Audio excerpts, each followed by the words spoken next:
Hi, Charlene. Hi, Cross. Good to see you. With me today are Jack and Sam Gassman from Masterstroke Games. How are you doing? Good. How are yourself? Good. Yeah, Good. Thanks for having us good, on. good. It's an honor. Yeah. No, it's a pleasure. I mean, I've been looking forward to talking to you because been going through this and playing a few test games, Force of Virtue.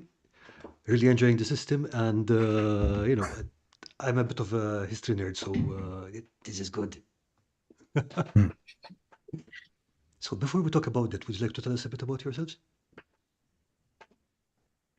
So yeah, we're brothers. Might be obvious, might not be. But yeah, we I've been gaming for a long time. We started with like 1 to 72 Airfix models, and started. We didn't have any games where we in the area where we grew up. We spent a lot of time trawling games online, downloading free rule sets, and then we started getting into like mainstream gaming through the GW Middle Earth strategy battle game. Played a bit of fifth edition Warhammer 40K when you still had things like Planetfall and Cities of Death and stuff like that. And then after that, we kind of drifted more into historical fencing, and then in horse riding and doing and competing and teaching in HEMA, and and drifted. And then flowed from that into doing more and more film work. Um, and then the game that the Force of Virtue started off probably about around 2012, 13 as research notes for us on my Hmm. research and Sam's research into small unit combat in the 15th century. What was the context of the fencing that we study? What were the battles like? What were things really like? And when you look at that, you very quickly come to the conclusion that as much press as they get, field battles were incredibly rare and generally either an accident or a foregone conclusion. The place where you really make your money and where things really matter as a commander is how you set it up, just like a fencing engagement. It's the Mm-hmm. setup that matters. So it's that skirmishing phase, that gaining the right allies, having the right supplies, having the information. One thing that really comes home and people underestimate about pre-industrial warfare is how much it means when you don't have a radio. Hmm. If I, Okay. you know, if I have guys out skirmishing or out, 10 kilometers out from camp, and we come across enemy scouts, or we come across the enemy camp and go, wow, there are a lot of guys here and they're in the wrong place from where we're concerned. We thought they were over on the other side of us. They're going to come up and destroy us, because our forces are not ready. If we then, on the way back to our camp, run into enemy scouts and they kill us and we don't come back, nobody knows anything about this. Yeah, makes sense. And the enemy just keeps rolling through. So the So fact you that really, yeah. information Hmm. transfer isn't simultaneous is a huge thing in this time period. That's So yeah. one. Yeah. Sorry, I didn't want to cut you off. No, no, Sam, go on. But we really wanted to, yeah, fold that skirmishing aspect into the period, because oftentimes, yeah, as Jeff was saying, field battles get all the press. But for example, before Marignano, one reason why the Swiss didn't have any of their own cavalry was because there was a cavalry raid by Bayard, one of the French knights, who managed to raid the Milanese kind of allies of the Swiss rather, and took out their entire cavalry stable and let them loose. So they didn't have any horses. The Swiss managed to even capture a German Landsknecht commander who told them where all of the French gun positions were, but they didn't believe him. Ooh. So you have skirmishing on both sides, and that really set up the engagement for the battle. Like even Marignano, again, the Swiss managed to send advanced teams ahead to storm some of the gun pits, which could very easily make into a Force of Virtue game. and take them out. Uh, but then later, the French during the night used their cavalry to isolate these advanced groups. And the guns, when dawn comes, the guns are able to shoot directly into these massed pike formations that you see in the actual battle paintings, for example.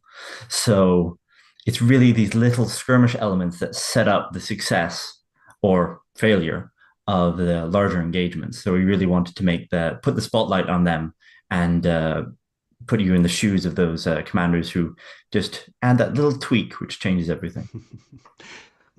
One thing I noticed about the rule system is that mostly you don't win by killing your opponent's forces necessarily. It's always A, the objective, and B, keeping your own troops alive or preserving your own troops. That I found that interesting because again, I mostly come from the Games Workshop style of gaming, and it's always steamroller over the other guys. Yeah, I think that comes from two points. First off, if you're looking at it from a realistic standpoint, war and warfare comes from conflicting objectives.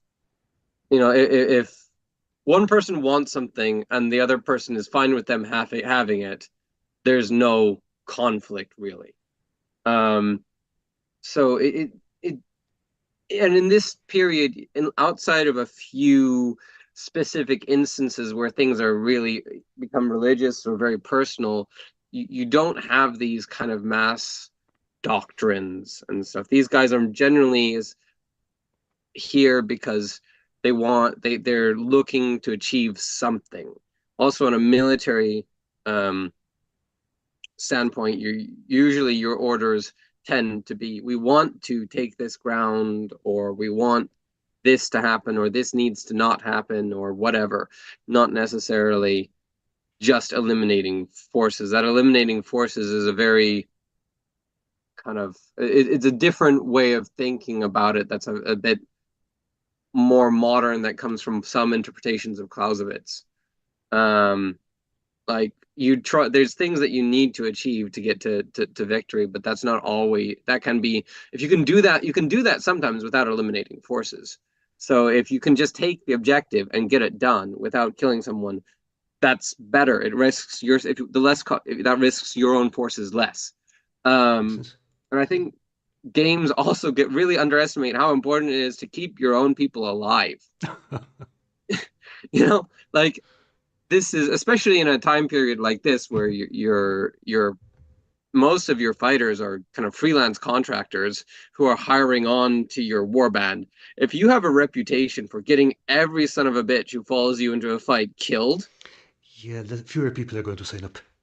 Yes. Those are going to leave some bad Glassdoor reviews. Like, that's just not how things work. And if you're a municipality commander, like from the city militia of a Bern or Italian city state, taking your guys out to take out bandits or something, and you come back and you come back to this small town community, and okay, so we took out 5 bandits, but 10 of your sons are dead. That's not gonna fly. Nope. That's gonna lead to some really awkward meetings at grocery stores.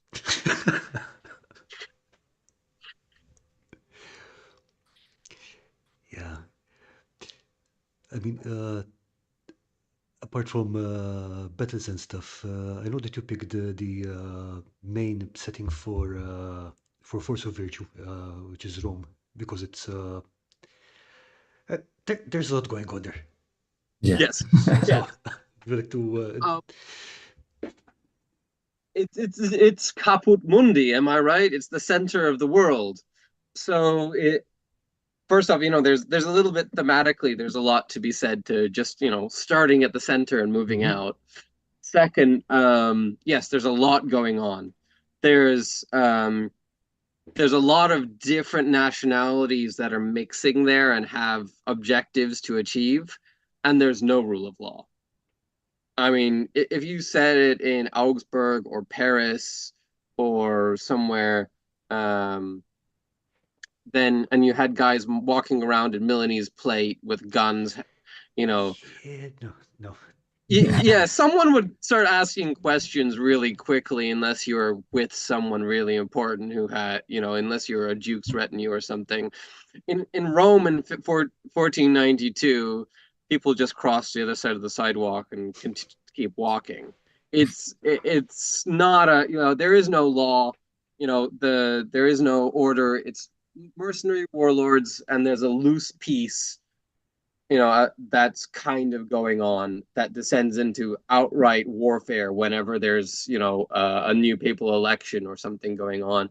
And you have everything from, ambassadors from kings, from the Mongols, from the Ottomans doing, dark shit. And then you have guys, squabbling over Roman artifacts that they find in the outskirts. And you have a wide range of terrains you can bring in. If you want True. it to Yep. be like polished piazzas, you can, or if you want like run down hovely streets, or if you want ruins, if you want just kind of greenery and roads, all of that is kind of right there. True. So That's a good point. it's a lot of flexibility and a lot of different kind of warbands that you can run without, impinging on things. Yeah, I mean, in the book you mentioned a few like the various noble families, different Yeah. cardinals, retinues, and stuff like that. But then on the card sets, you also have different. I understand they're not national armies, but you've got, for example, the French deck and the Spanish deck. So how does it work? It's like, hey, okay, I'm going to hire some French mercenaries and I'm going to hire some Swiss mercenaries, put them together, see what happens. Yeah, I'm gonna get some chocolate in my peanut butter and see how those mix. Um, so yeah, one thing that happens a lot in period that you see is either you have maybe French troops that spend a lot of time in Spain, or French troops that spend a lot of time in Italy, and all of a sudden they start taking Italian weapons and start doing things the Italian way. Okay. Or you have a French commander who hires Spanish mercenaries. So you have a lot of mixing going on, and you have a lot of this kind of, blending of styles, of opportunities, and there are very much kind of like national styles and things that people recognize in the period that they point to. So we wanted that flexibility because it's not like World War II in that, and even World War II, you had Polish units in working in the English army, using some of their own Polish doctrines. You had Anzac troops, which combined a lot of different things, different U.S. units who trained with different armies. Like it gets a lot more complicated in real life than it looks like in a codex. Mm-hmm. Makes sense. Okay, and Uh, sorry, no, go on, go go. on. Sorry. No, I was going to ask you. So how do you go about, for example, saying, okay, this is how we're going to take this as the baseline French, for example, and this is how we're going to render it in cards and miniatures. Sam, do And you want to take that one? yeah, sure. Like French is a favorite of mine Okay. because it gave me the excuse to read through the biography of Bayard, um, the Knight without Fear and Without Reproach, a very very good biography, and also the autobiography of Montluc, and God, he has like at least another paragraph of titles after that. But it's really good to reread those and see all the different ways that they look at combat. Mm-hmm. So Bayard, as I said, he led this cavalry skirmish, cavalry raid before the Battle of Marignano. But all of the various ways he describes his skirmishes. So, for example, early in his career, he is actually in the south of Italy, fighting um, against the Spanish, and he gets into a cavalry skirmish with them just because largely he says they've both sides are doing a lot of patrols, but not much is happening because both sides want to stay conservative and not risk their forces. But obviously, for the knights themselves, they make money by capturing enemy knights and ransoming them and selling off their kit. So economically, the knights themselves are not doing very well, even if the commanders are maybe doing the tactically sound decision. So they end up secretly organizing their own skirmish to fight each other, the French and the Spanish knights. And naturally, of course, he accuses the Spanish knights of being Wait, very underhanded and dastardly. they agreed to skirmish? Yes, they agreed that okay, we're both patrols are going to meet here, and we're going to have a nice big battle between these 30 knights and 30 knights. Um, and yes, the Spanish, as he accuses the Spanish of being dastardly and bringing more knights than were agreed, and of attacking the horses and all of these things. But importantly, he ends up most of his team are taken out, and he ends up winning the battle, this skirmish, almost single handedly, at least according to his biographer.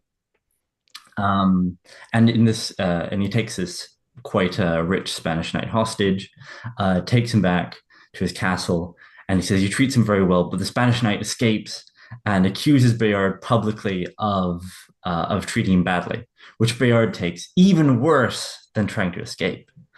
So they end up having a duel, and he ends up killing the Spanish knight by accident, according to the biographer, and spending all the money from selling the knight's horse and kit on his troops, like a good knight should.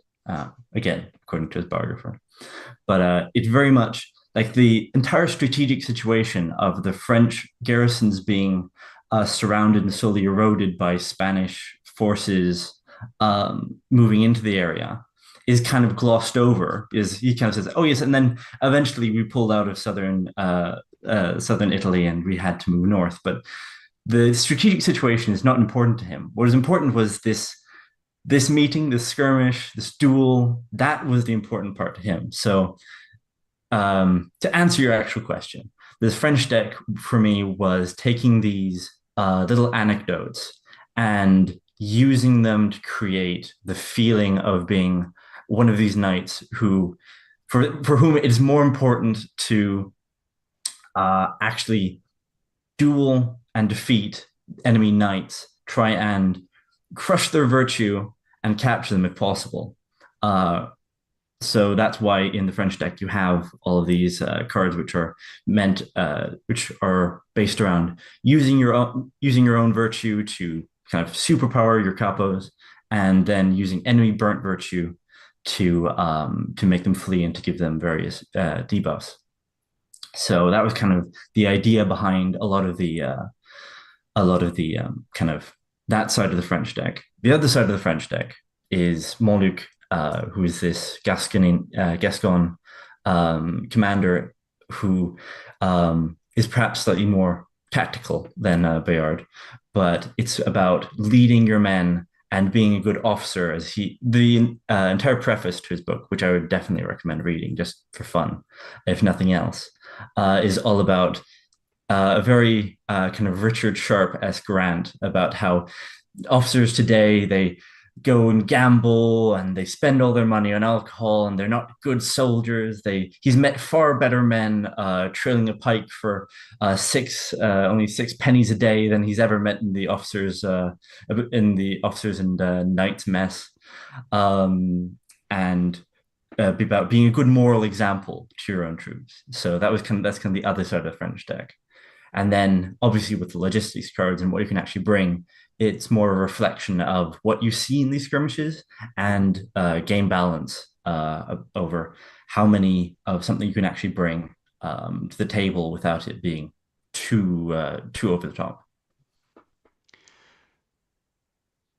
Okay, I mean, the logistics cards are fairly straightforward in the sense that, okay, those are the troops and the equipment.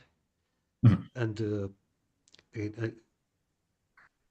I could already tell from listening to some of your previous interviews and podcasts that the strategy cards are based on either really interesting events or stuff like that. And Mhm. the, the, the 15th century seems to have been pretty heavy with this kind of super weird events going on. I mean, it is I think the interesting thing about this period that FOV covers is, I mean, FOV kind of is meant for around 1440, 1450 to 1550 is kind of like the core period. You can go a little bit outside that if you just agree not to use so many guns or do, drop a little bit more of this or that. Um, but this time period that it covers is about when the old medieval ways of Bayard kind of start colliding with this new modern machine of warfare.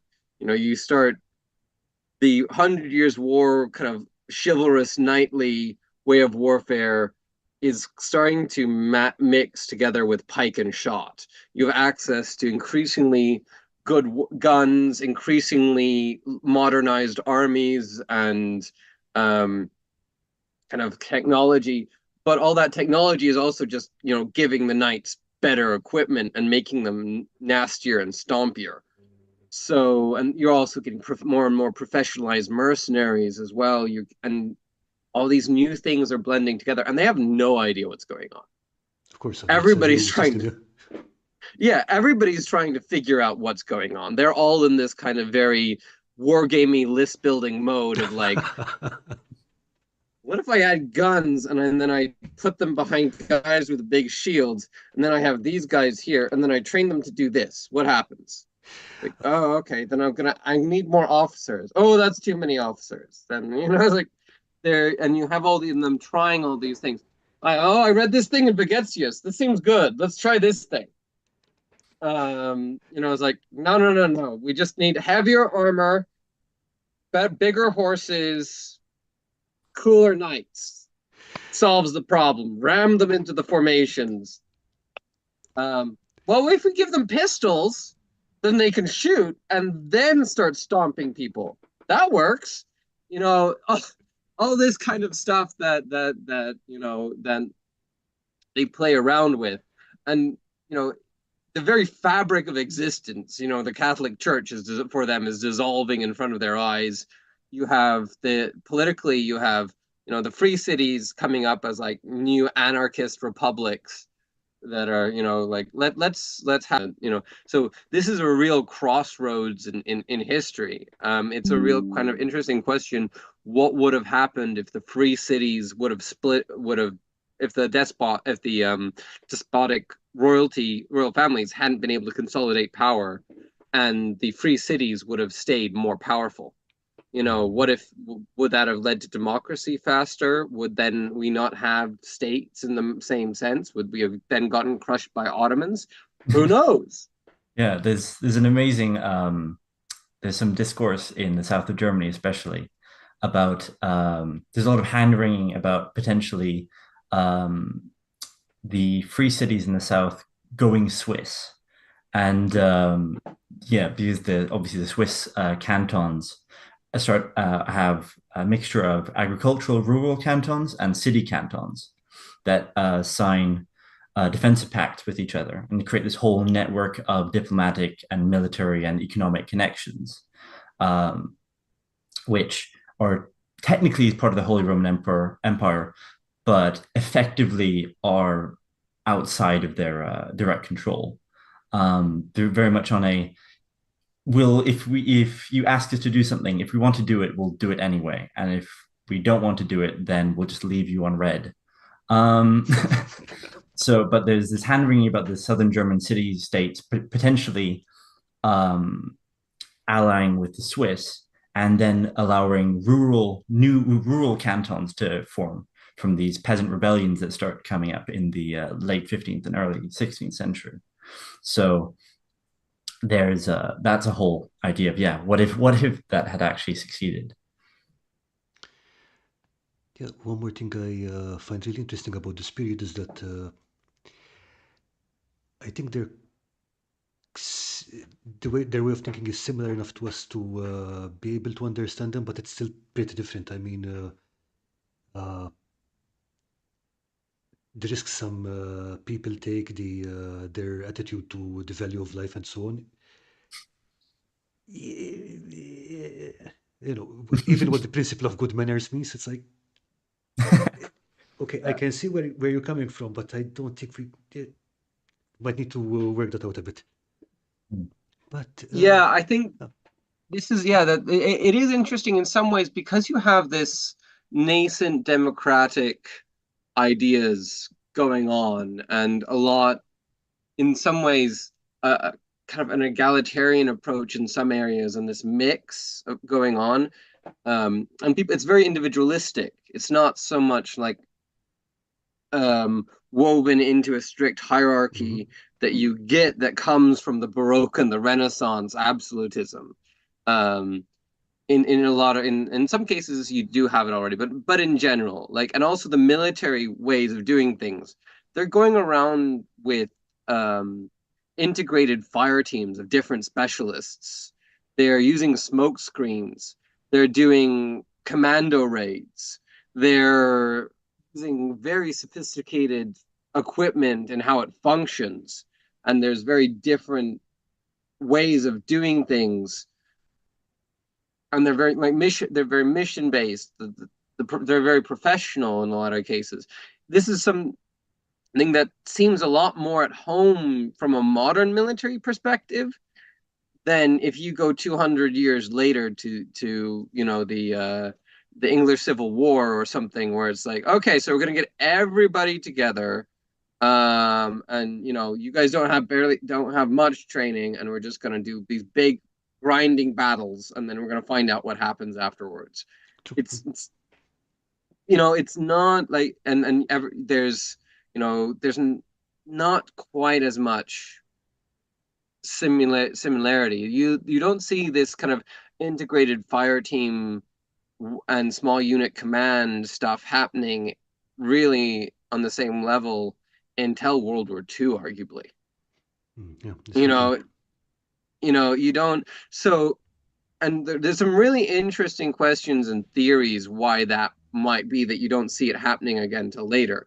I think one of the things is that the way you had people, the organization for going into battle then was based on your civilian groups.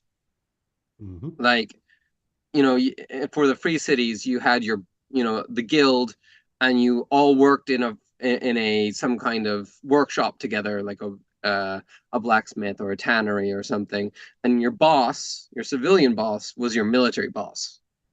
The entire tannery would get up together and go, and your master was your small NCO, and his next up in his the chain of command in the guild was his officer, and then it all kind of you just went together as a community. So a lot of those things that you end up do that are a big part of the military of just like, you know, can you get along?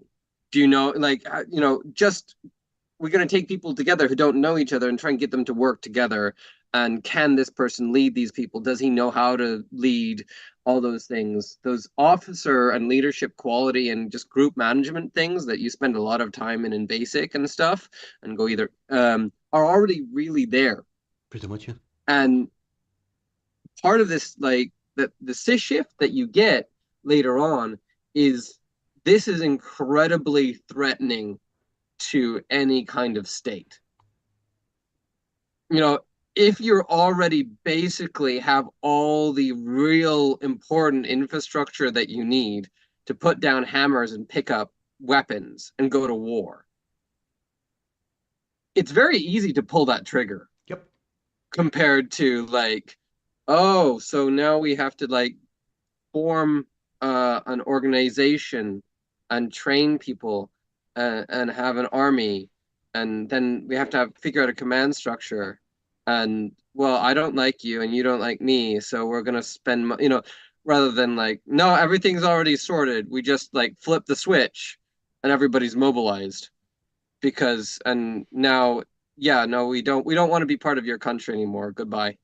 Do you have an army? Because we have one, right? You Yeah, know, absolutely. and oh, your army would be our neighbors next to us who also don't like you. Okay, that's cool. Good luck. Um, and that that happened. I mean, that's what the War of the Roses kind of was. Like, oh, I want to be king. Well, so do I. I have an army. So do you. We'll figure it out. So like after the 15th century and the 16th century, and things got even hotter with like everybody went, no, no, no, no, no, state monopoly on violence. We have army. The king has an army, and that's what makes this a state. And if you want to do fighting, you join the army. But that means you have to train everybody. You have to get everybody together. You have to teach people how to do this. And figuring that out is a long process. And you don't, that's where you say getting Prussian officer academies Hmm. and a theory of warfare and a theory of, small unit command and all these things that, like you, and how do you lead people and stuff. Whereas if you just go like, well, he's a bad leader, then he's not going to, then he's going to lose his business and someone's going to start open a new tannery. And then he's either a good leader or he isn't. And if he's a bad leader, then he goes out of business. And someone who is, you know, like it's just more organic, Yeah. and creates these functioning little cells that you become an organism. Again, like I was saying, it's a very different mindset from anything we would get today. Yeah, I mean, now I'm painting it a bit rosy, but you also have very strong examples, especially like of times when that goes badly wrong, Oh yeah, no kidding. where you have these small groups where nobody knows what they're doing. You know, nobody spends any time on learning the skills that they want, whether it's like a small feudal institute, a knight's retinue. You know, he ended up becoming a knight because he had to. He was the only son. Honestly, he would have been much better doing accounts. His hobbies are stamp collecting. He's very confused why he's here on a horse, sitting opposite a whole bunch of really angry people. And it's Yeah, the first time he's been on a horse in probably about 2 years because he doesn't really like them, but he had to show up anyway. yeah. Um, There's a wonderful thing in the Burgundian ordinances in the 1470s. I forget if it's the second or third ordinance, but one of them is that all knights must obviously get all of their armor together, get on the horse, and train with their company, doing these fairly like quite advanced maneuvers, really. But and spend a certain number of hours like riding to ensure that they have the right skills. And then when you see there's this call up of okay, all the companies are brought together for to create the ordnance company, and suddenly the price for horses explodes because everyone's buying horses. Because they weren't. Yes, this is where it's like Oh. so okay, so if everyone was riding, then they'd have horses, surely. If they have to buy horses, maybe they haven't been riding. I mean, the other question is like, I mean, and then there's the other question is like, did they have horses, and did they just say, I don't want to take my own horse into this fight because I actually, I don't want them getting shot. What's going on? But there's definitely another really excellent anecdote that is also Burgundian that kind of lends shows that it might be closer to what Sam's thinking is.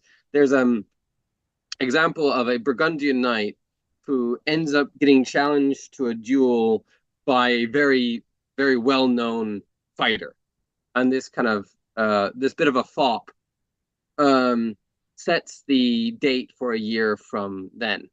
And he goes and he orders a new armor for himself.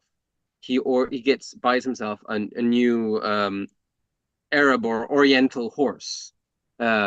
He commissions new costumes for all of his footmen and retainers. So on the day of the duel, comes out and all of his retainers come out in these fantastical, like Orientalist costumes, and they come out and they hand written scripts to all the people in the audience with this fan fiction about how this knight is actually a knight from Ind come to fight for the love of his mistress, and he comes out in this armor, and it's this fantastic like Orientalist armor that everything, and it's like looks amazing.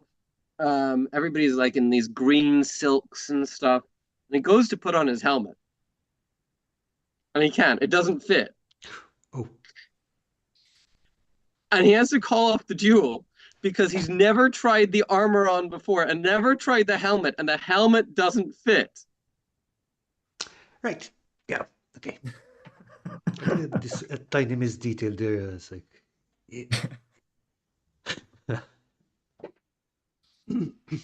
And there's a lot of like politics on who should be doing what and why.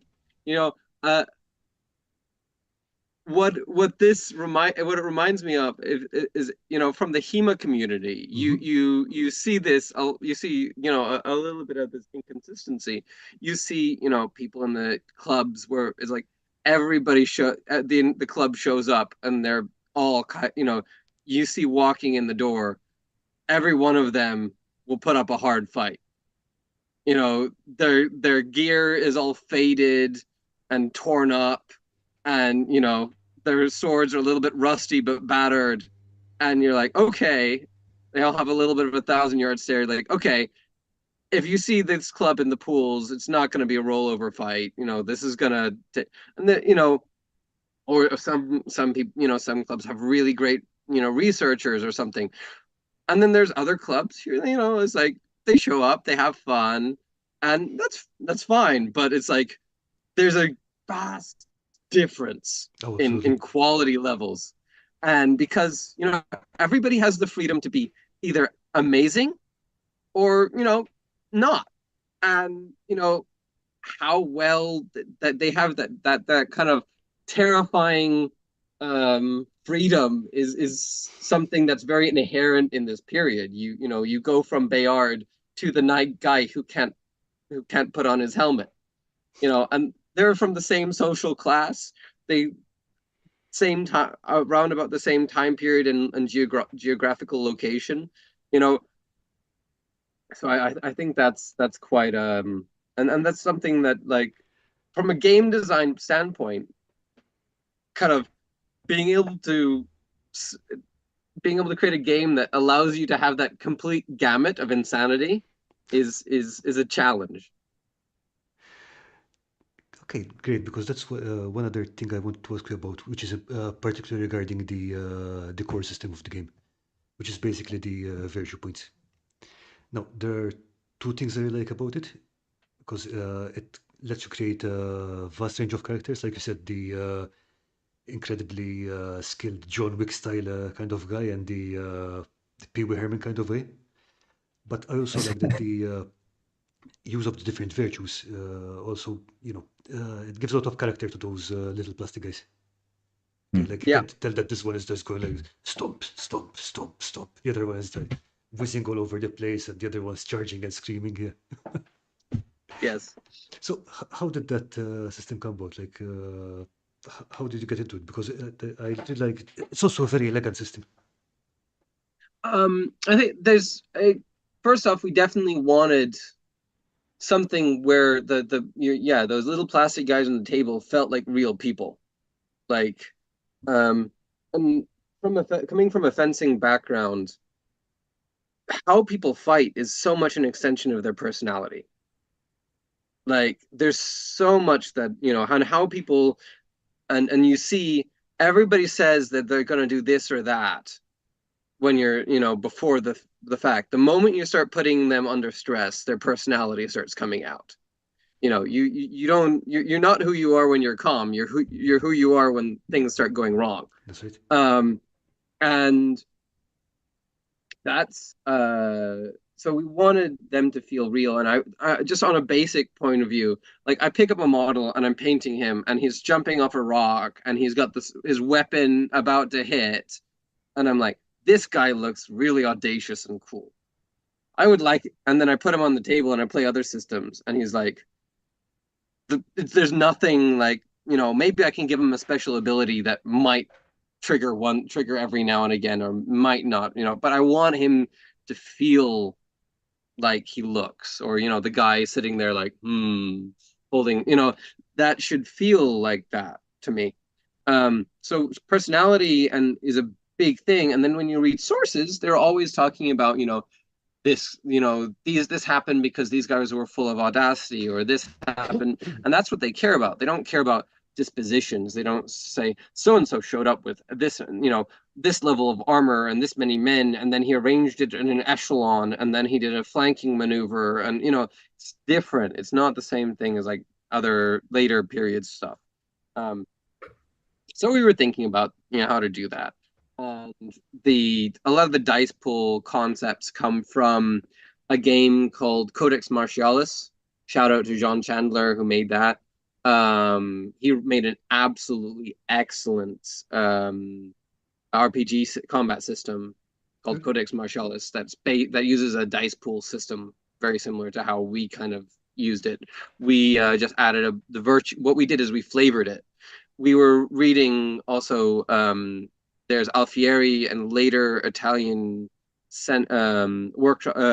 rapier masters who talk about the humors and how to fence people of different humors. And of course, Fiore's virtues are very much close and map quite tightly to the humors. But it's a lot easier to say, oh, roll a speed dice or an audacity dice than roll a sanguine dice. It's just not the same thing. So we went, okay, let's, and then what can the crit, and then that just kind of came up. It was actually on the drive back from HEMAC Florence in 2014. We were, driving back with some of our fencing club in the car, and we were discussing this, and it came on the way back from Florence that this was a way of doing that. No, that is definitely a very neat way, and the critical system and the fumbles are the cherry on top. Okay, so what is? Oh yeah, and so Chris is saying, get that choleric guy next to the phlegmatic guy. Yeah, I think that would be a bit more complicated to say. Yeah.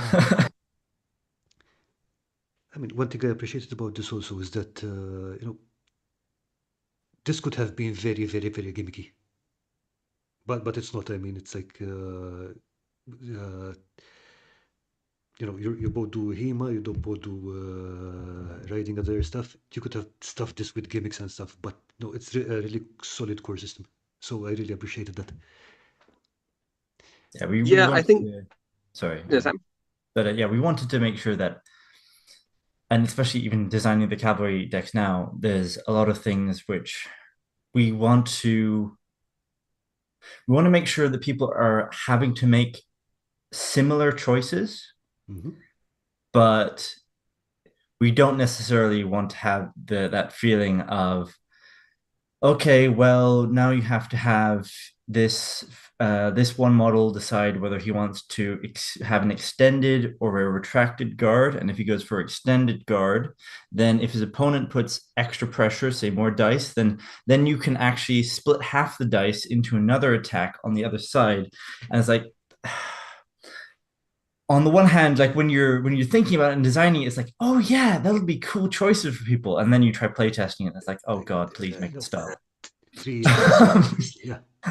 Yeah, that's exactly what I meant by gimmicky, and you avoided that really well. But since we're talking about the cavalry, would you like to talk about that? Because again, I have some experience with hitting people with swords, but very little experience of sitting on horses. So maybe you could tell us about it. Yeah, no, it's something like obviously with cavalry, getting them we're designing it with a template system in mind. So sort of like you have like you're playing X-Wing or another like dogfighting game. Mm-hmm. You have to play with where exactly you want to move, and depending on your speed, you're limited in how you can move.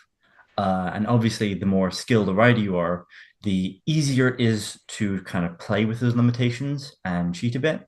But there's always the that tension of um, having increased speed to be obviously it's harder to hit you when you're moving fast. It's hard to even catch up to you to even try to hit you. And when you hit people, you have better armor penetration. Um, and so there's a lot of positive aspects to it, but obviously the negative aspects are you're also on a 500-pound toddler who may have their own ideas about how they want to act in the situation. Um, so that's why we're also going to play with the virtue system with the horses, kind of using the Oh, temperament nice. All right. as part of your planning in how you want to have the how you want to use different riders. So if you want to have a particularly if you want to have someone who maybe is more interested about just getting stuck in and just whacking whoever's around them, then you might put them on an audacious horse because the audacious horse will want to get stuck in there. Um, the problem is obviously that a said audacious horse may not have the best tactical planning and may decide that those 6 men with pikes are the perfect place to go, as happened to Bayard at one point. Seriously? Um, yes, yeah, is I think I'm trying to remember if it was Ravenna or anyways, in one of the battles he's in, his horse uh, decides to go straight into towards this formation of infantry, and he tries to turn the horse away, but the horse is nope, it just wants to go, it just wants to get in there. So he ends up jettisoning off the horse, just jumping off himself. And crawling back to his side of the field to his camp and getting a new horse because he did not want to have to deal with that horse ever again. Yeah, I wonder why. Yeah. Yeah, I mean, I always thought that, horses wouldn't run towards spiky, sharp things, but yeah, Most of them don't. okay. Most of them don't. But sometimes, especially if a horse is particularly het up in that moment and just has decided that that's their course of action, or is running so panicked that they can't see where they're going, then it can happen. Yeah, like the thing about horses is as Sam says, they're herbivores for tax purposes only. Um, so the thing is they quite enjoy they can be quite aggressive with each other and they quite enjoy bullying and having power over other animals if they can. They can be quite shy, but one of the things when you start teaching a horse to do mounted combat is you teach them that when you're with them with a sword, they can chase and bully other animals. And that's a quite a heady brew. And for so and sometimes and stallions with that stallions are like 92.555% testosterone, and it's just they they just blitz out at points. Okay. Um, and especially depending on personality. So if they want something to happen, they will make it happen if you trigger them. So yeah, you can get horses that just kill things. There's a great video out there of a horse that just goes up and stomps an alligator in the Florida Everglades for fun. There's a baff, baff, baff, baff. So it's now, mind you, in modern days, audacity horses who want to attack things tend to be in less demand. Makes sense. So the question is how much in demand were they, back then? How much? So yeah. Anyway, yes, their cavalry will be a lot of momentum, a lot of 300 kilogram toddlers with knuckle dusters doing their own thing when you don't watch them closely enough. Um, uh, Cavalry will be more fiddly than infantry. It'll be a lot more high risk, high reward, and a little bit more, maintenance and thought. But if you want something like that, or if you just want something that will tell you weird, wacky, fun stories as you screw up, Cavalry is probably a really good bet. The siege rules will be also, I think, really a lot of fun for people to dive into, with the siege decks that help you kind of create balanced encounters around sieges. Mm-hmm. Um, and also, the campaign system will let you do a bunch, string together sallies and wall Oh, nice. assaults and fifth column actions inside the castle, trying to find uh,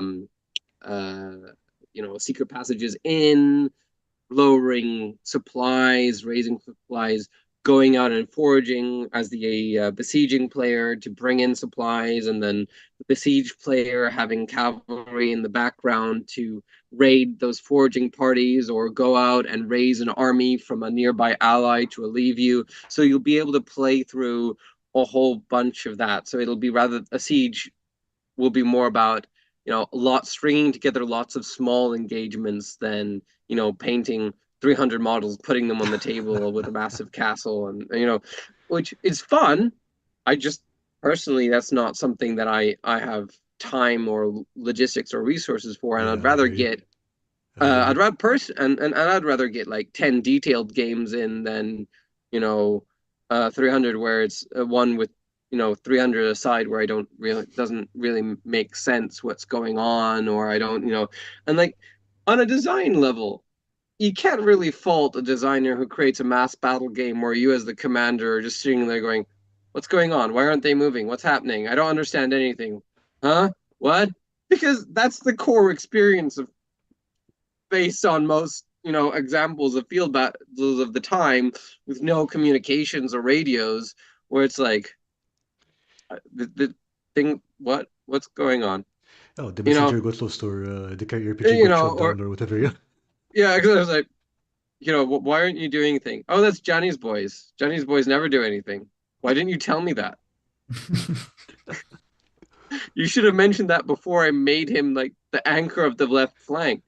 Oh, but Oops. he's a really good guy. He's my drinking buddy. Like, not helping. Um, so like, yeah, I mean, and I think that's also why they cared so much more about the small scale battles. For them, the large scale stuff was just like, mm, something's gonna happen. Might be important, might not. Even if you look at like the Hundred Years' War, the Mm-hmm. English won every single significant field battle of the war, but still basically spent 100 years gradually losing more and more, with a hiccup when the Burgundians joined them, and then after the Burgundians kind of like switch back to the French, it just crashes down again. The field battles didn't actually make that much of a difference, Mm-hmm. except lining the pockets of a few commanders. Which is important. Let's not discount it. Yeah, I mean, it's very important for them, but Yeah, not so much in the overall scheme of things.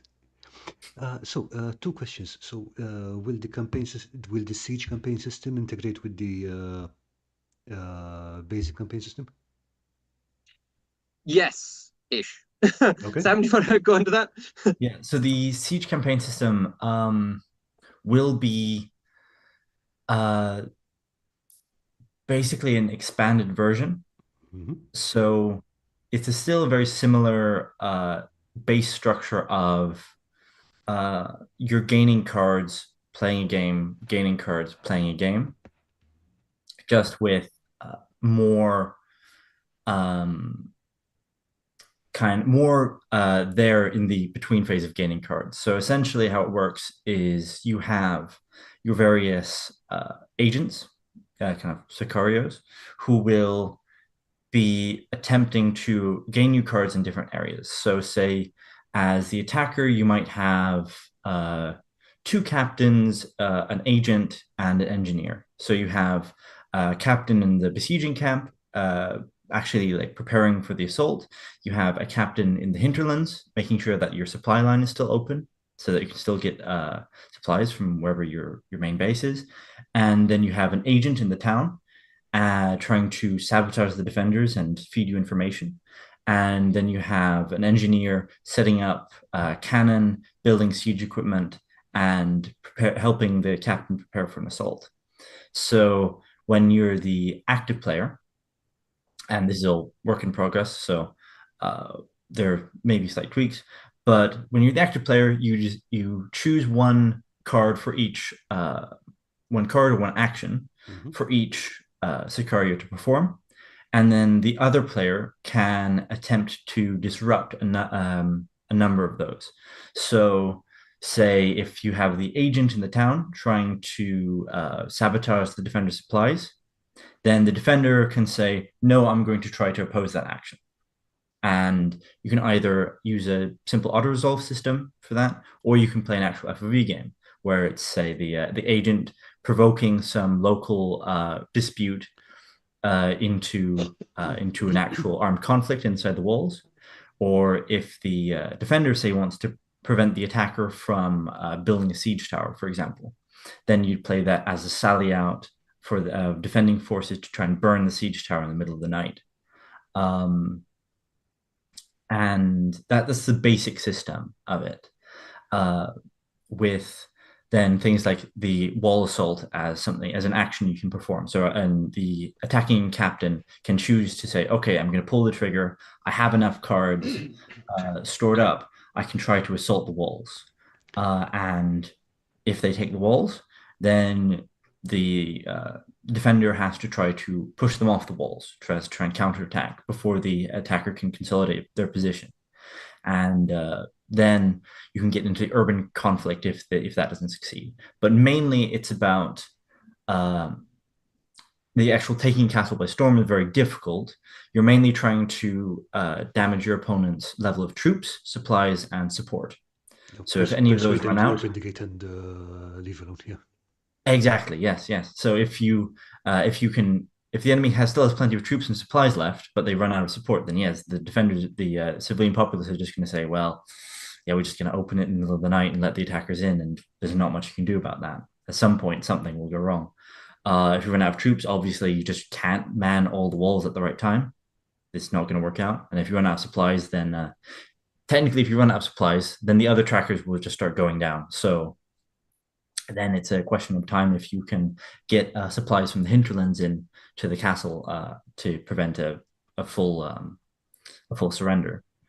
But you're trying to mainly affect those trackers to make things to actually end the game there. So obviously, if you're as the defender, you're managing to push the attackers back each time on the walls, but the attackers are playing well enough that you're having to lose troops every time that they do that. Then at some point, the attackers may win. That may be one attacking path to victory, unless you're good at still managing to reinforce the castle with supplies from the hinterlands and troops from the hinterlands. So the main kind of idea behind it is the attacker has many paths to victory, and the defender has to try to keep a track of each of those before and keep a hold of each of those while not over investing in any defensive plan so much that they can't block another one of the attacker's paths to victory until the attacker themselves runs out of gas and just can't keep the siege going. Nice. Yeah, I'm liking the sound of that. And remind me, this is going to be part of your upcoming Kickstarter, is that right? Yes. Okay, let me just So jump to your site so that people can find it. Yep. So we're currently gearing up for that. We'll probably run it once we have enough people for it to make sense signed up. We're doing all this work anyway because the city of Gradara is having a 4 meter by 5 meter or something huge version of the town as it built as it was in 1446 for the siege of Granada, Oh. where the Federico Duke of Urbino, the Sforzas, besieged the town, and it was defended by the city populace. And Sigismondo Malatesta, who was the kind of lord of the town, ran cavalry skirmishes to wear them down in the background. And it's a fascinating story because I mean, you have the Sforzas, you know, who are a little bit the what are they called in Game of Thrones? The Lannisters of the time period. Pretty And then much, yeah. yeah, you know, and then you have the Dukes of Urbino, who, you know, you have this. I mean, you could they have who, depending on who you listen to, they're the Starks and the Malatestas are the Boltons. And if you listen to the other side, the Boltons are the Malatesta and the Stark and the, you know, it's they disagree which one of them is the villain, of course. Um, but yeah, no, you have they're all just these really fascinating characters. And one of the things that you get in the siege is, you know, um, daring blockade runs by by Sigismundo's Malatesta's squire, who volunteers to lead this daring charge through the lines to bring supplies into the town. You have allegedly the town defenders do this magic ritual where they feed a donkey a Eucharist and throw him down a well, which causes this epic rainstorm, which lasts for weeks and prevents the Sforzas using their gunpowder and their cannons effectively to wear down the walls. It's fascinating. Oh, Yeah. and there's a secret passage through the Malatesta dungeons. Oh, okay.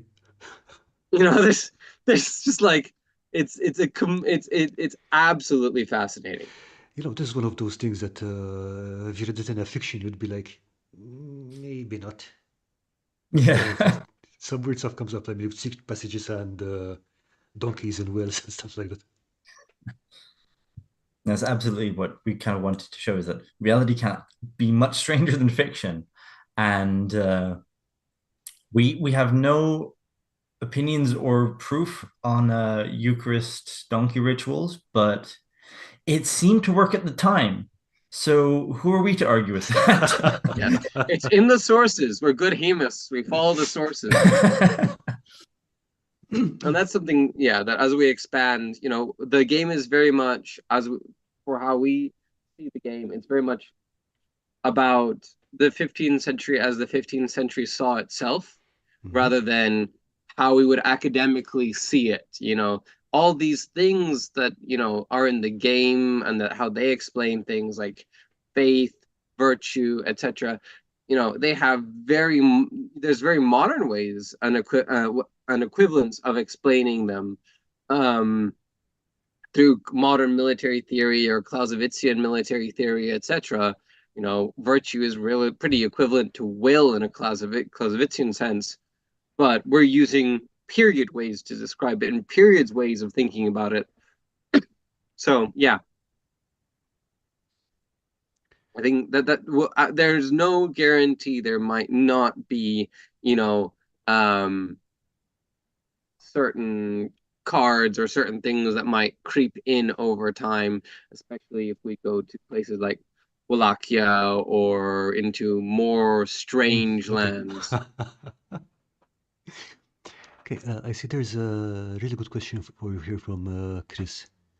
So, Warhammer Fantasy had Warhammer Fantasy Roleplay. Has Masterstroke ever considered a foray into traditional tabletop RPGs with the same tonal approach, mechanical philosophy, and historical setting as Force of Virtue? Ooh, Yes. Sam, do you want to take that? Oh, yes, Oh, yes. so that's something, Chris. Yeah.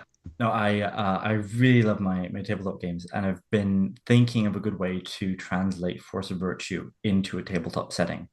And partially, it's like Codex Martialis is a very good version of like a 15th century historical hardcore RPG. So the where I take it is less of like the the hardcore simulationist, more into using your virtue and like not just using your virtue, but being governed by your virtue. Um, as for example, if you look at the autobiography of Benvenuto Cellini, um, you might argue that that man is governed by his audacity and his speed, Okay, go, say on. alacrity. He does not have much prudence, fortitude, you could argue, but he comes to decisions very quickly, and they're not always what we might consider sane decisions. And I absolutely wanted to roll that. If you're doing a tabletop RPG of someone going around Italy, especially at this time, I really want to have that feeling of, okay, you may not think it's you personally as a player may not decide that the innkeeper being slightly mean to you and having forgotten your boots in their establishment, you may not think that it's the right thing to do to go back there, steal your boots, and set the place on fire. But your character might decide that that is perfectly logical. That sounds like about every tabletop RPG party I've ever played in. Yeah. That is true. Yeah, I think that the aspect of virtue might not be so much in making them be more murder hobo, so much as in the flavor of murder hobo that, you know.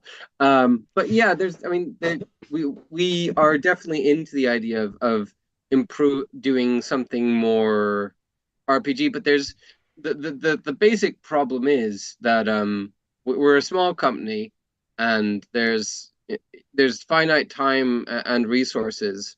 So the and we spend a lot of our, like, as a small company, you spend most of your time um kind of get going, hey, we're here, compared to, we don't have the luxury of just being able to, put something out and then everybody knows about Mhm. it.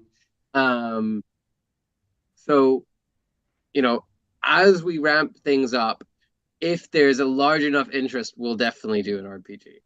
But there's so much that we can go. There's before the cavalry and siege X took precedence because of Gridara, we were working on War of the Roses stuff. Scots, English, Gales, Irish, those kind of things. And there's definite scope for South America, the Indian subcontinent with Portuguese and Hindu forces, going all the way. There's battles between conquistadors and samurai in the 16th century. There's all this, like, there's the Hussite Wars, there's the Ottomans, there's the Hanseatic League, of course, there's the Mediterranean coastal warfare and the Knights of St. John and Malta. There's so much that we can go into. It's just a question of, priorities. There's a possibility of doing a fantasy version of Force of Virtue. But we can't do it all at once, Yeah, for sure. unfortunately. I mean, I think I've been going over your Discord and over the discussions for the playtests and stuff. It is very thorough, so I don't expect you to, like, oh, we're going to drop a new thing today, we're going to drop a new thing tomorrow. So, yeah.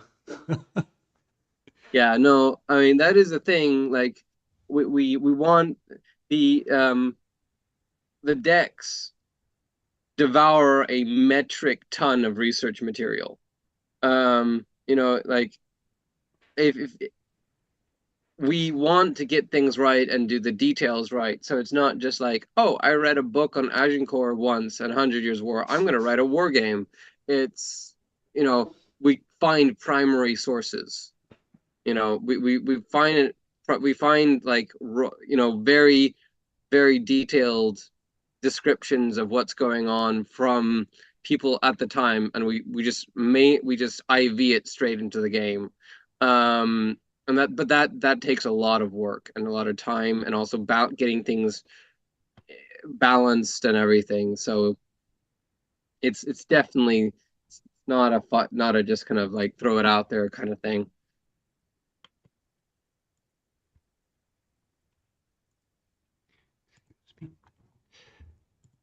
So I had another question. The game itself is usually very contained, so we're talking 1 to 20 models aside, right? But what was the largest game you've ever played? And what's the largest game that can be comfortably played in your opinion? I think we've done games with like 25 models Mm. aside, or at least 25 plus on one side. I think that was during playtests and stuff. And it worked out pretty well. I mean, it just goes a bit down to what your taste is. Because like I'm gonna throw a really scary number here, where like if you do like a 25 to 30 card game, your game could last 3 hours. It's a bit It, basic, the average game of Warhammer Fantasy. you know, for us, that's an inconceivable length of time to spend on a single game as just as a design philosophy. Um, but it's not. No, no, You know, I get you. I mean, like when I was 16, I probably had time to do a 3 hour game of anything once a month, maybe. But now, nope. No, that's way too much time. I'd much rather get through a and that something that sometimes surprises people, like, and some people struggle with sometimes, is Force of Virtue. It's a skirmish game, but it sometimes has the weight of choices, and meat of a larger game. Hmm.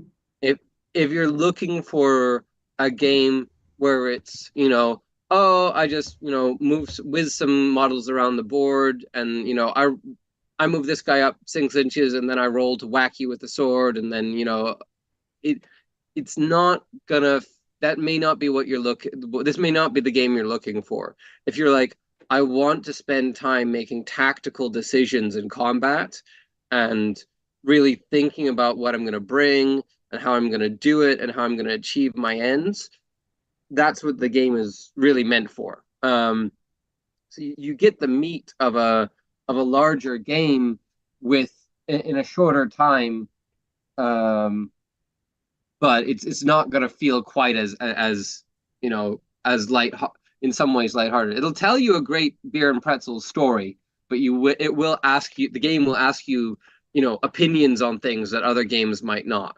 And a game will also let you do things that may not be smart. The game won't say you shouldn't do that. The game will go, okay, see what happens. And um, if you really want on Audacity, it will tell you, hold my beer. yes, exactly. If it's Audacity, it'll, like, this, like, we've had a lot of questions we get, in the FAQs can be things like, can I really do this thing? Like, yes, you can. But that would be dumb. Yes, it would be. Okay. So I don't do it. No, don't do it. You're like, unless you want to, I mean, you might want to. Maybe you've got a build, or there's a time in a game where it makes sense. There's generally, you don't want to move your capos out of command range, because then your troops will flee. But there have been games when it's like, it just, to get the objective or to save the capo who really matters, you move them out of the range of the troops and they just run. I was like, okay, oops. Anyway, um, so like there's things like that happen very quickly. So yeah, I think you can do larger games. What we actually tend to do with larger games, and we're working on an official kind of way of doing it, but it works. You can do it quite unofficially. Is doing team games. Ooh, okay. Three v three. So I have my three war bands again. A team of three with three war bands versus another team. So then each, it becomes a bit more of a battle game where each player is commanding a squad, or a squad, two half squads, Makes sense, yeah. and then you can start doing like hidden objectives and deals with each other and stuff. What we're looking at, maybe if we do the multiplayer, what probably will come in there is reserves and bidding victory points against each other. The team captain will have reserves that he can give to one player, because as you pointed out earlier in the interview, the way it works is you get one victory point for achieving the objective and one victory point for sticking around. And if you can't do the objective, or it's not likely it can happen, then you might as well get the one victory point for sort of bring 50% of your troops surviving. So you just take that and leave. So what happens and can happen pretty easily in team games is, you know, the two warbands on the right are doing pretty okay, and then the warband on the left gets absolutely stomped because something happened, or they just didn't think about things, or they made a mistake. Like FOV, if you make a tactical mistake, the game's not going to last very long. You won't find out about the tactical mistake 2 hours into the game. You'll very quickly realize you did something wrong. So if that one warband starts to make a misstep and collapses, the other two very quickly will bug out as well. So you get a very realistic line breaking effect of like, oh no, our flank is completely exposed.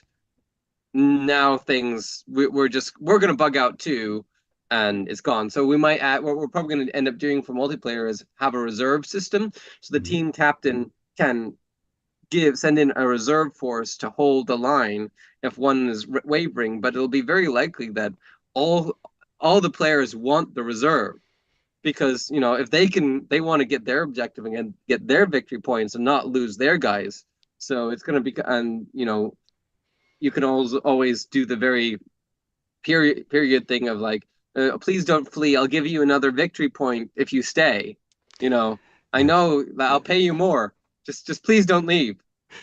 Yeah, I was just thinking that it sounds like a perfect ground for politics and intrigue, which is the most 15th century thing ever. Yeah, exactly. It's like, well, will you stay for 2 Scooby snacks? You know, Rut-row, Raggy, the Swiss have brought cannons. So yeah, no, those multiplayer games, I think, will also become a lot of even more fun once you have the option of bringing cavalry forces as well. So you maybe have a cavalry commander and 2 infantry. So you know, you can play those things. But that and solo are things that are we're chipping away at to get right. Because we put something out, we want it to seem as good as the rest of the stuff. Oh yeah, for sure.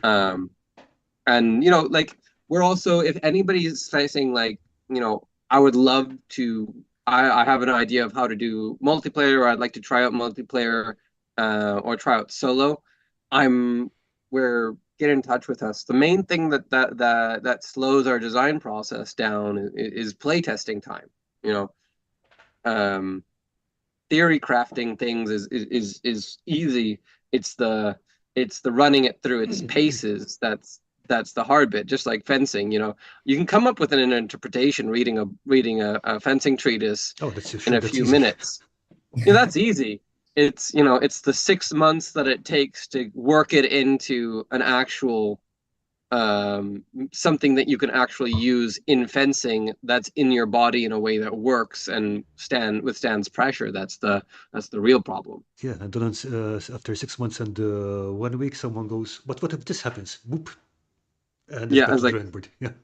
I was like, oh no, and then it's like, okay, unless of course, and that sometimes happens. Like, well, but if I just do this, then it doesn't work, and then you go, oh no, and then you go back and you read the text, and the next section of that text is, and the counter to this is this thing. I was like, oh, okay, well, if the correct counter to my interpretation is the counter that's in the book, then maybe it's not, and that kind of brings it a bit to also how we balance the game. Like, All right. for us, the balance is as when you look at the cards, the way the cards work isn't like, how much money does it cost for my guy to buy a poleaxe.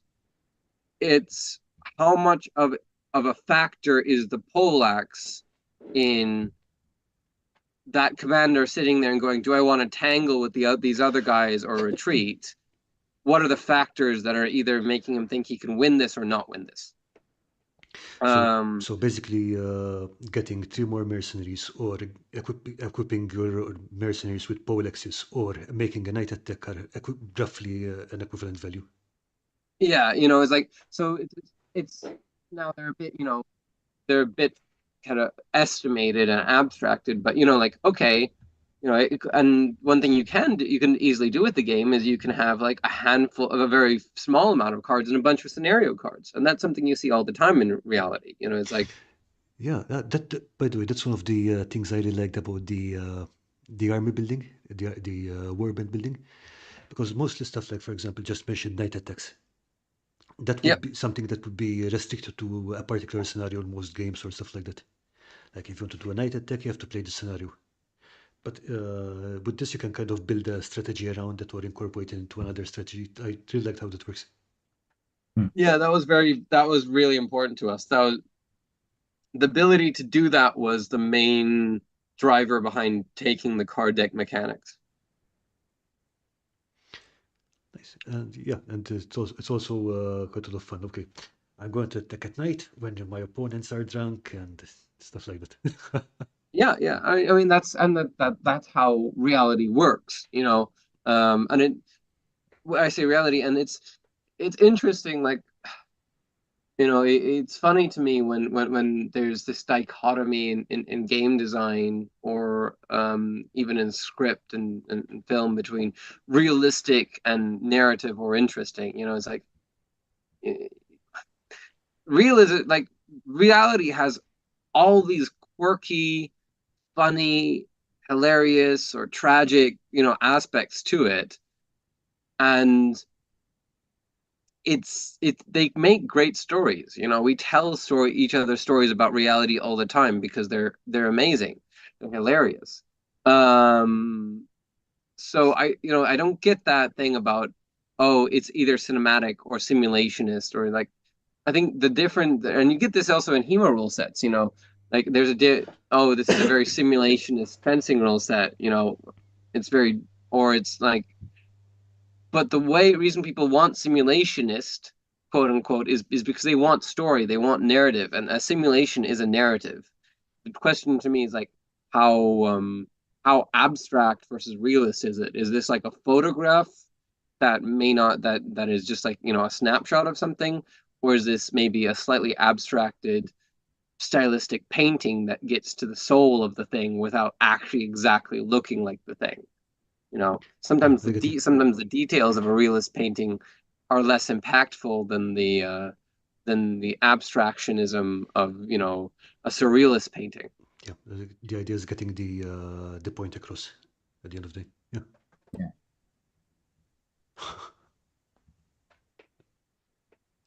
Okay, so in the meantime, I've dropped the link to the Gradar castle model that you sent. Uh,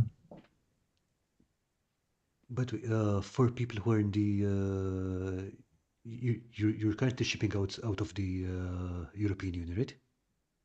Yes, Okay, but there you also have a supplier for the US, if I'm not mistaken. yes. So we have a U.S. supplier, Phalanx Consortium. Phalanx Consortium is, I think, in Virginia or Pennsylvania. And they have all the cards, and they're working on a little bit of a starter pack, which would also have models and colored dice Oh, nice. and tokens and all that stuff. Um, so they're working on that. Um, but yeah, there this there's a free shipping point on our website to around the world that has had to go up recently because shipping has been going up. Um, but yeah, no, it's enough that if you got a starter set and the kind of deluxe starter set, which is more than you technically need to start playing the game. If you just want to start playing the game, A, there's loads of downloads to do it for free on the website. B, the all you need is a nation deck technically. You can even two people can play from a nation deck, and you can find your own tokens and color dice and stuff. The starter box just gives you everything that you really want in a tin, and it's it's four decks, two nation decks and two character decks that are all both in one pack. The tokens, the dice, the rule book, some player aids, that kind of thing. More than you need. But if you get that plus a deck, you get free shipping to the US or basically anywhere in the world. Or we've started doing an all-in box because we figured out that the tin carries all 8 decks that we sell. So you can just get basically everything that we have in one box. And you can kind of carry it with you easily. So yeah, we have that stuff around. Okay, so I put a link to the Finance Consortium in there. Yeah, I had just one more question for you guys. Are you planning to expand this? I know that you mentioned fantasy, and that I think you were floating the idea of World War II at some point. Of what? Adapting this to World War II or something like that. I think like it's one of those things. Like I think if you wanted to use this for World War II, it would work pretty well. Using it for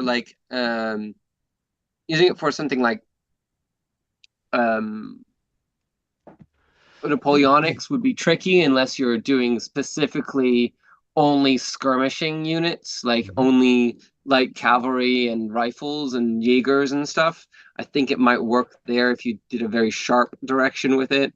But you'd have to make it very specific.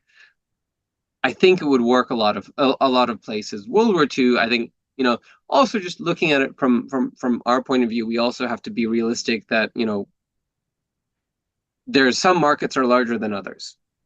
For sure. And the amount of people that know World War II is slightly larger than the number of people that know anything about Renaissance Rome. Oh, so true.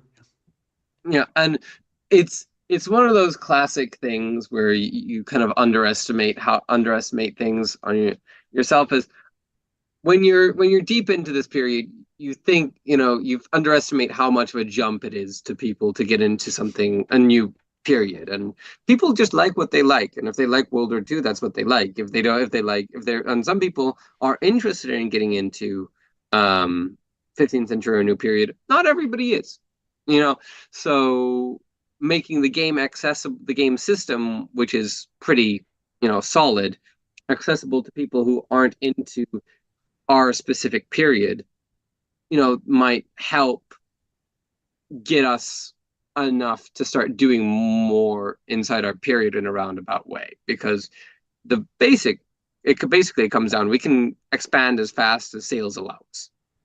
Makes sense. There's a certain cold hard reality to things. We haven't won the lottery. We can't just if we make decks, they need to get out the door before we make new decks. Of course. So, luckily things have been, the game's been growing steadily and stuff like that. But I mean, we're not going to be pushing GW out of the top spot any day soon. Unless we land a very lucky critical shot somehow. So yeah. No, the World War II is something that I think would be a lot of fun, especially since you can use the scenario cards for things like for company level support and things.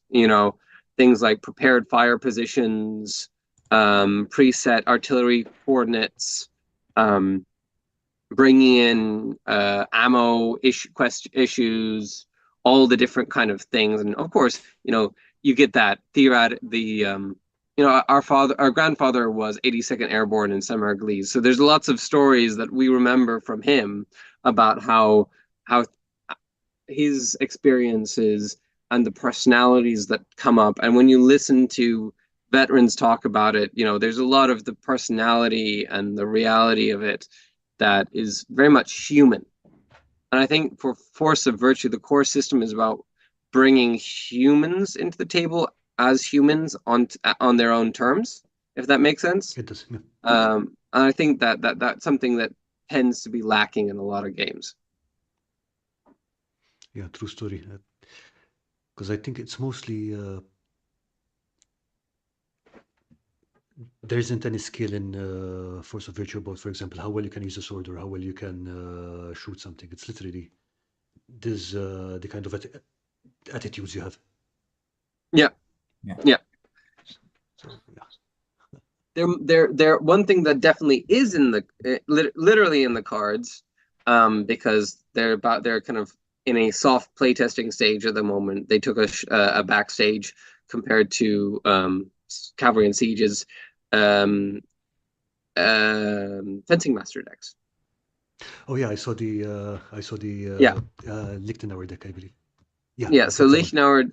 Lichtenauer, Fiore, Bolognese, and there might be a chance at Pietro Monte or a Ooh. Spanish fencing master, um, depending on where things go. So, kickstartering those things is something, that's is kind of looking to happen.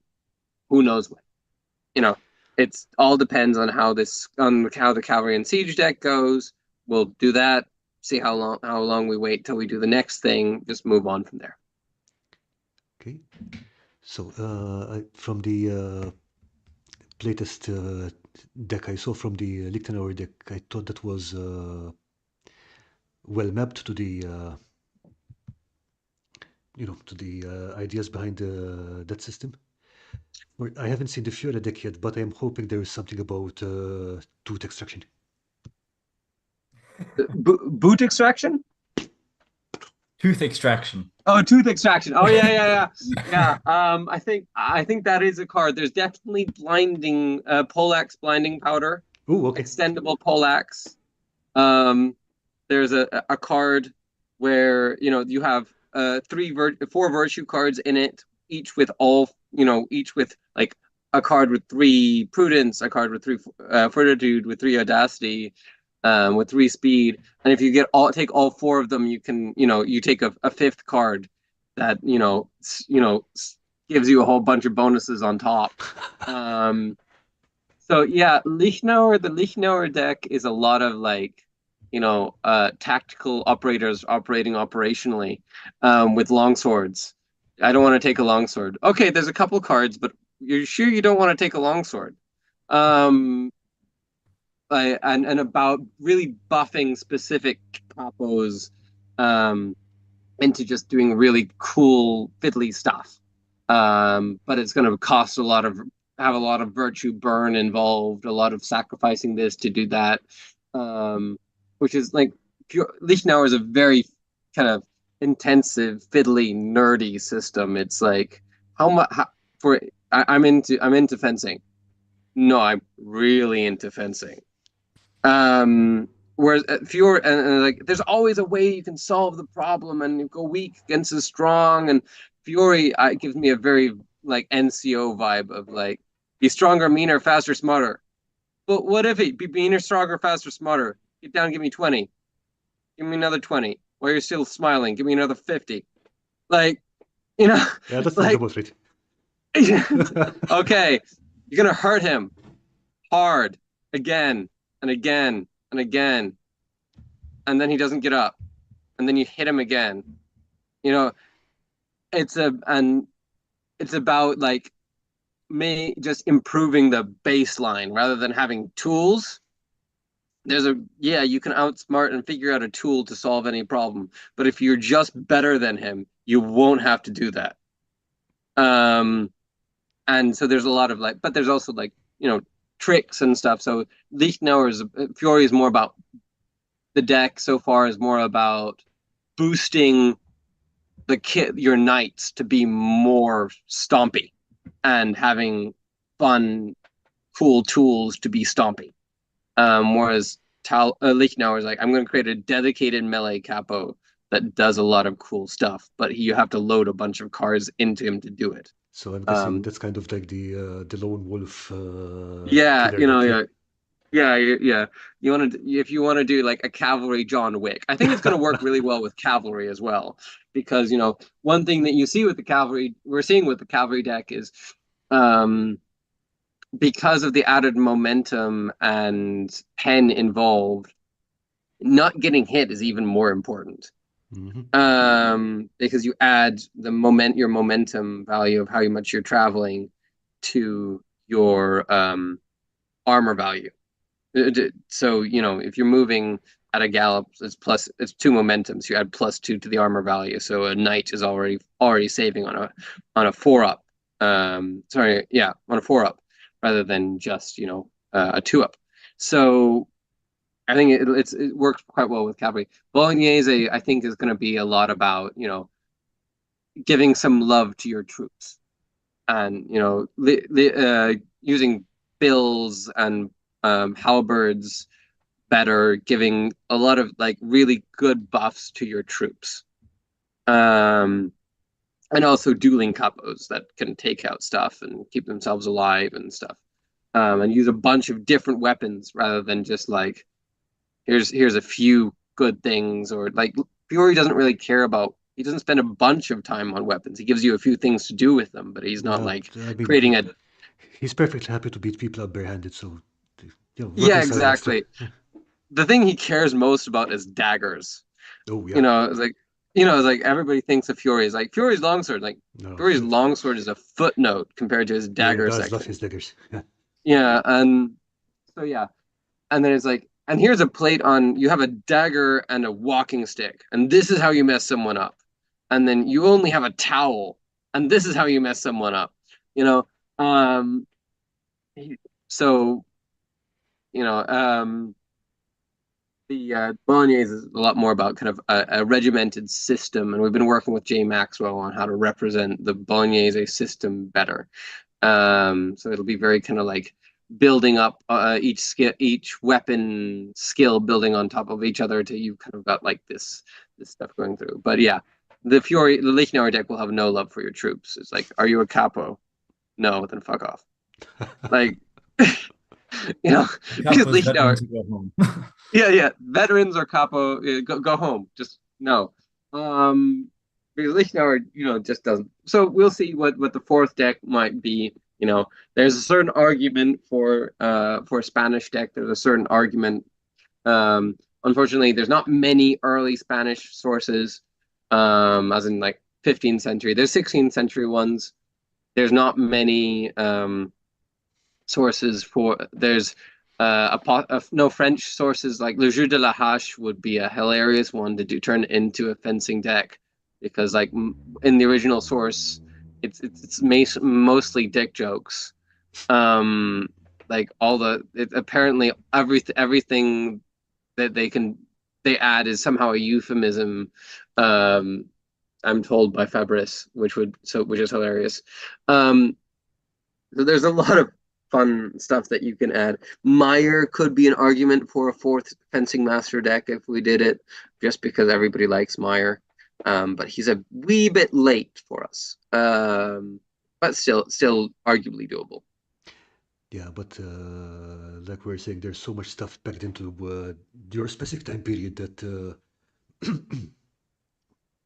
going giving it a bit out of it is possibly ending up on the back burner. But yeah, I mean, lots of material to perform.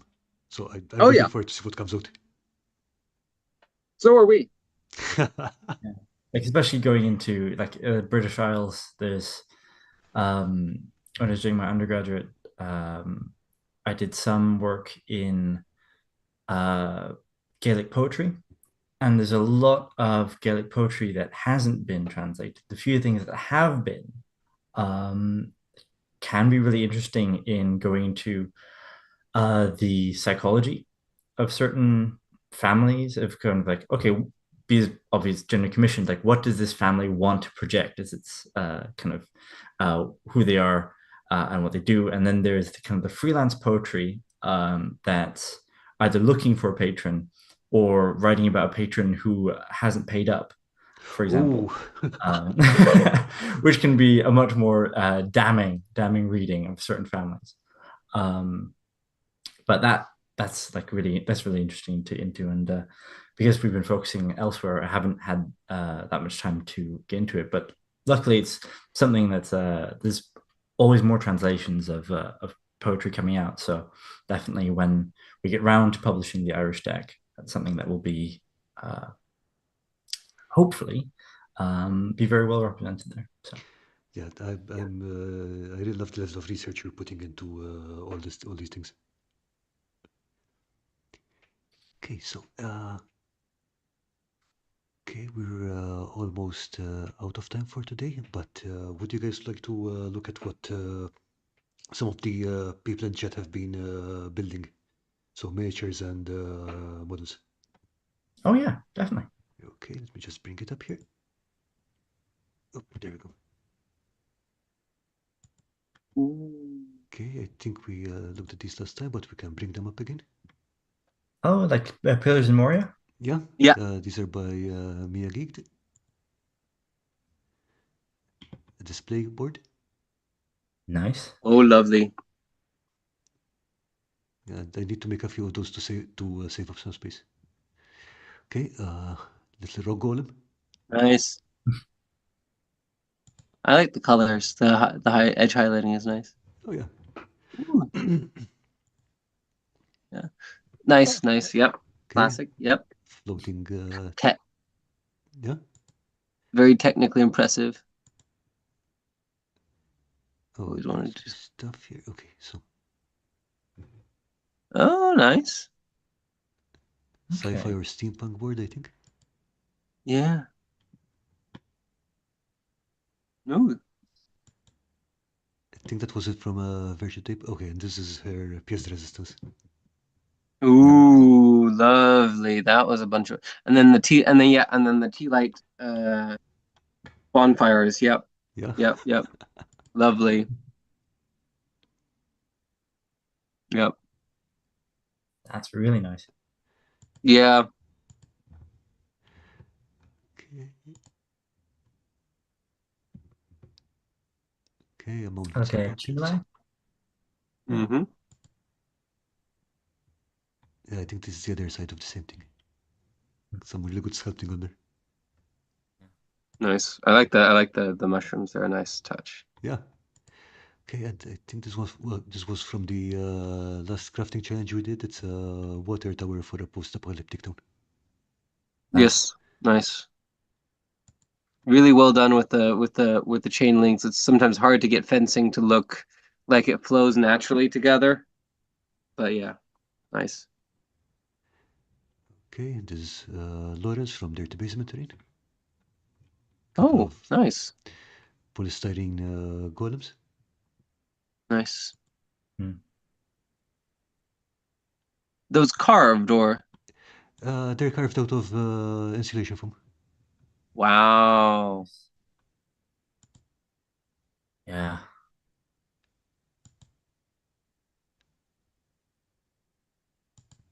I like the moss growing on them as well. It's perfect. Mm, Yeah, Lawrence has a bunch of videos on his channel about this one specifically isn't even a very long video, but he just goes into everything, including the painting and the texturing. nice. Okay, now these are gloopy hot glue slimes.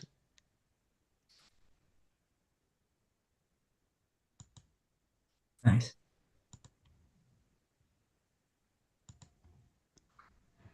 Okay, and this one is from Earthman Brick. I believe these are TT Combat stores and leaflets. Nice. Yeah, They're just dirtied up nice. with some details in it. Yeah. I like the window, the details in the window that yeah.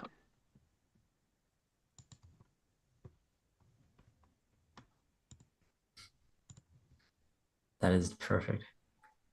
Okay, so this is one.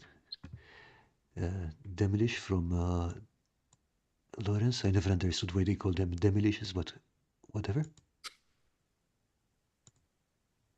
Nice. Nice.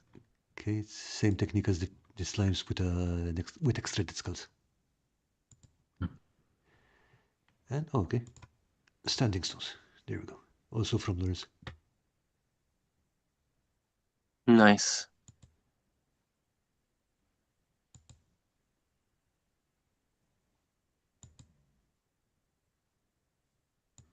Yeah, the great scatter terrain for pretty much any system. Mm-hmm. Yep. Okay, I'm trying to sneak in Yep. his fire I elementals. bet that those are great. I bet he has them light up as well. I wouldn't be shocked if he did.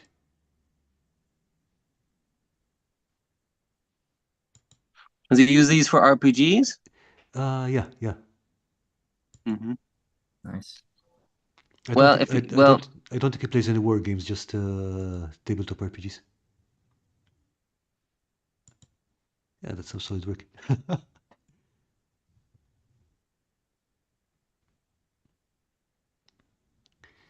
Okay, thanks everyone for nice. sending in your stuff, and let's just bring you guys back on. There you go. Yeah, looking at the post-apocalyptic terrain. Recently, when we were driving back from, we did a short interview and a few test games with, or showcase games with tabletop combat. And as Okay. we're driving back, On we tabletop. on tabletop, sorry, not tabletop, there, on tabletop. And as we're driving back, we're talking about potentially designing a skirmish-sized zombie survival game. Just as just because Yeah. we're kind of thinking about, yeah, it'd be cool to kind of roll some of the same ideas into of kind of getting the same feeling of playing your kind of zombie survivor and having to make these choices about what exactly you'll be doing, and having your characters kind of react to those choices. Um, but Yeah. It's every now and again, like it working on a one system, and this is a thing that all designers have, that chronic ADD.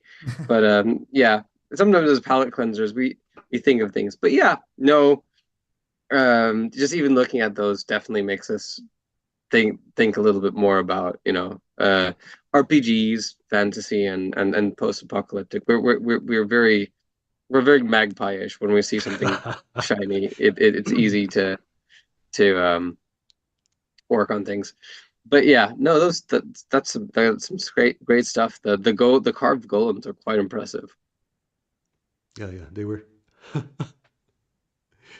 But yeah, totally get what you mean about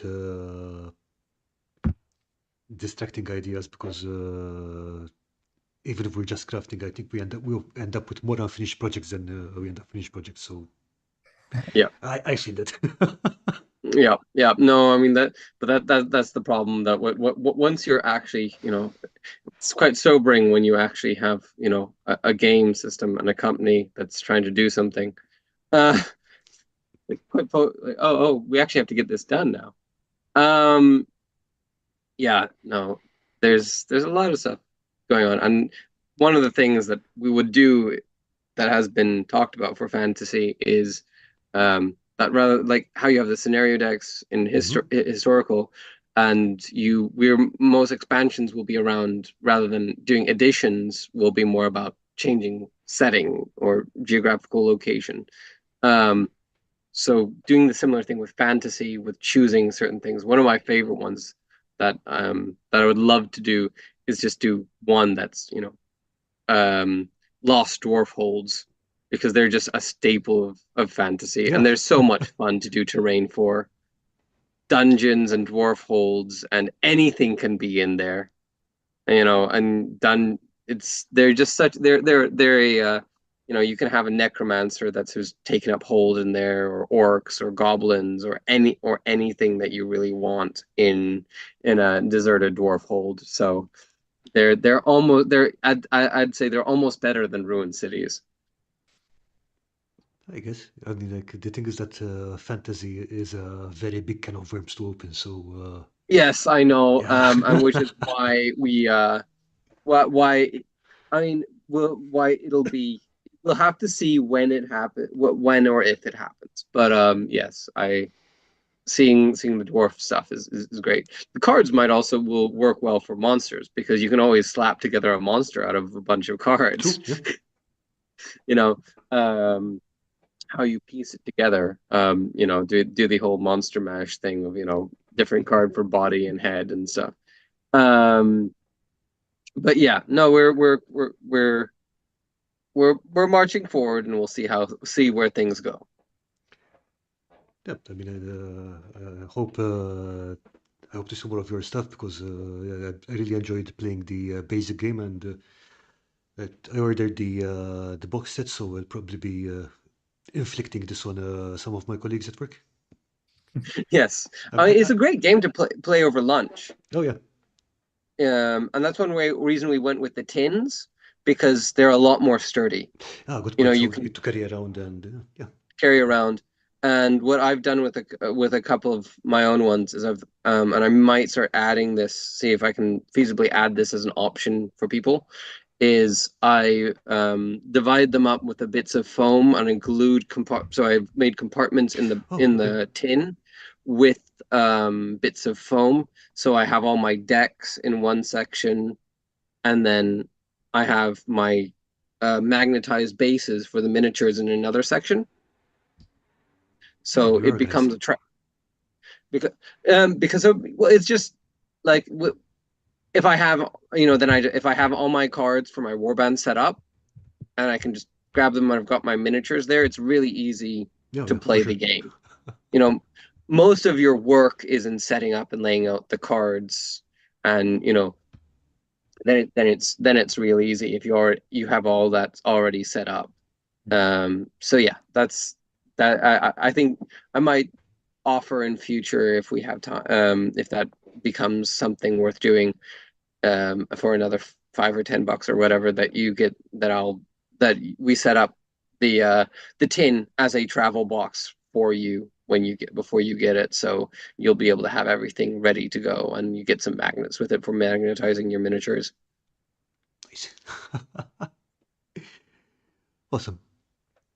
So, do you have any statements to make before we sign off, or big reveals, or Not anything, just a reminder that if you like the game and you like the system, one of the best thing you can do from our point of view is stay in contact, give us your ideas, give us your thoughts, tell us what your games are like, show us pictures of the games. We love seeing the game being played out in the wild, whatever it looks like, it doesn't matter. Um, and just make noise and show us what you like, show us what you don't like. That's important too.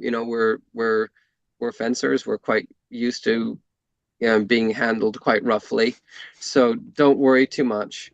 We're all about filing off rough edges, and we're a small company. We know things go. We know that there might be things that we don't that still need work. So if you like the system, talk to us, play it, show us photos. If you want to work it, involve playtest decks or stuff. We give playtest decks for free. All that stuff is incredibly valuable. okay? And for anyone who wants to find out more, you can find the link to Masterstroke Games on the chat and the description. And I believe you have a link to your Discord in the site. Is that correct? Yep, on the website. There's a link to the Discord and the Facebook group on the website. Okay, so definitely go check them out there. So, gents, thank you again for joining us today. It was super interesting, and thanks everyone for watching. So, we'll Thank you. catch you Thanks all for having guys us on. tomorrow, and have a lovely evening. Bye. You too. Bye bye. Bye. Bye.